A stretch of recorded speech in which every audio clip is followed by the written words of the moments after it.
kartelit të Sinaloas. Pra, e gjitha kjo është një lojë. Pse? Skapi i partisë, kur më ka quar mua njoftim, pse ma qon me emër Flamur Noka, në selinë e Partisë Demokratike nuk ka ardhur këto ditë asnjë kërkesë, asnjë fletirje për Sali Berishën. Në selinë e Partisë thotë që ka shkuar dhe nuk është marrë nga deputetët. Në selinë e Partisë Demokratike ka ardhur një zarf nga skapi i partisë që thot për Partinë Demokratike. Po mirë, jo nuk e hapët këtë zarf, çfarë përmbante? Partia Demokratike ka emra. Kur të vi letër për Flamur Nokën, nuk ka drejt ta hap asnjë tjetër, e merr Flamur Noka. Po kur vjen për Partinë Demokratike kush e hap? Grupi deputetëve apo jo? Jo, s'kam grupi deputetëve. Po si ri pa hapur ai zarf? Jo, partia ka emra, partia nuk është opcion. Okej, ky zarf ri pa hapur kur vjen emri Partisë Demokratike. Ftohet partia në skap?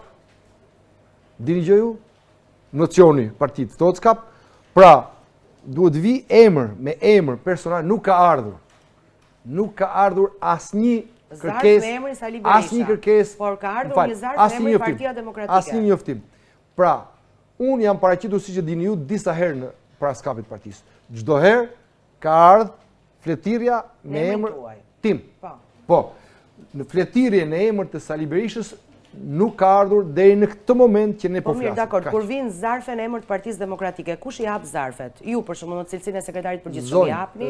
Vin zarfa në emër të partisë për ditë dhe vin tek partia. Fletirje në emër të partisë nuk vin kurrë. Vin në emër të personit. Okej, do të shkojë një fletirje e dytë për zotin Berisha. Po as më të vogël në diskutim, vetë zoti Berisha ka përmendje, çdo sa po të njoftohet zoti Berisha, absolutisht do të shkojë qëndrimi është i qartë.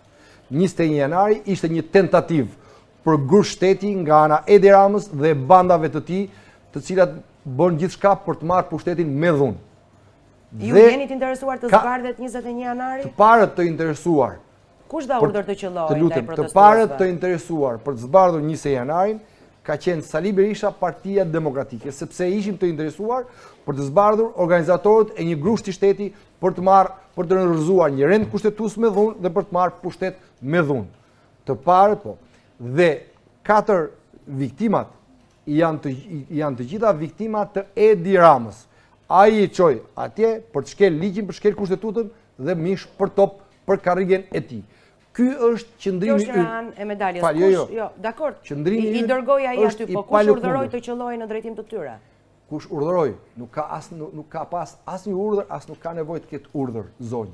Se ka një ligj organik për Gardën e Republikës që ka një territor të përcaktuar dhe kush shkel atë territor pa lejen e Gardës, automatikisht paralajmërohet dhe qellohet.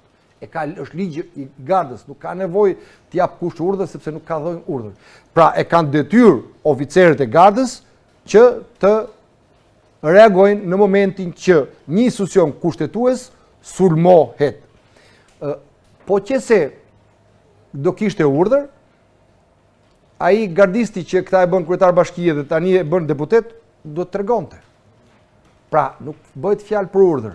Këtu sajohet një lajm,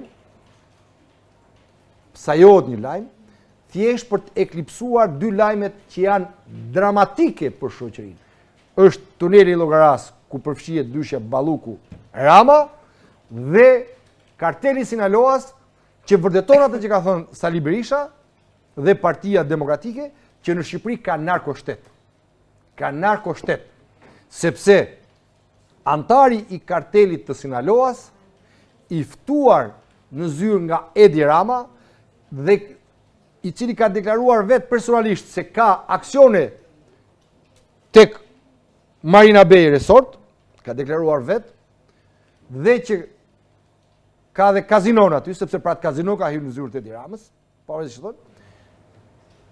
sot është organizat terroriste ai.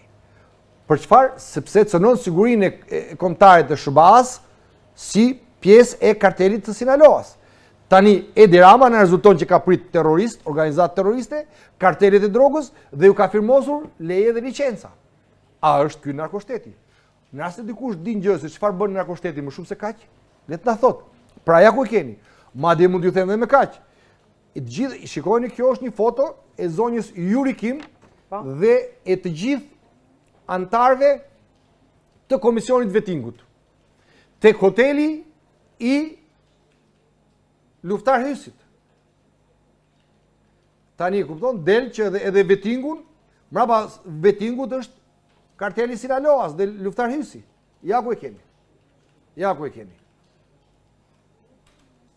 Okej. Dhe 2 përfaqësues të OMN-s kanë refuzuar të hyjnë në këtë hotel dhe të flenë në këtë hotel, ndërsa ja ku e kemi. Kur është shkrepur kjo foto? Në cilën periudhë? Në periudhën kur ishin Juri Kimi ishte prezent në po, Shqipëri. ishte ambasadore dhe trupa e Vetingut shkonte, flinte, bënte aktivitete, trajnohej tek hoteli i kartelit, ku është aksioner karteli. Ja ku e kemi. Kjo është. Pra deri këtu dhe pse e nxora unë këtë foto? Për t'ju thënë që ja ku janë fijet e kartelit dhe ja ku janë fijet e narkoshtetit. Kjo është, sepse ky narkoshtet ka patur besim të disa ambasadorëve të korruptuar sipas nesh, ja ku është gjurmët e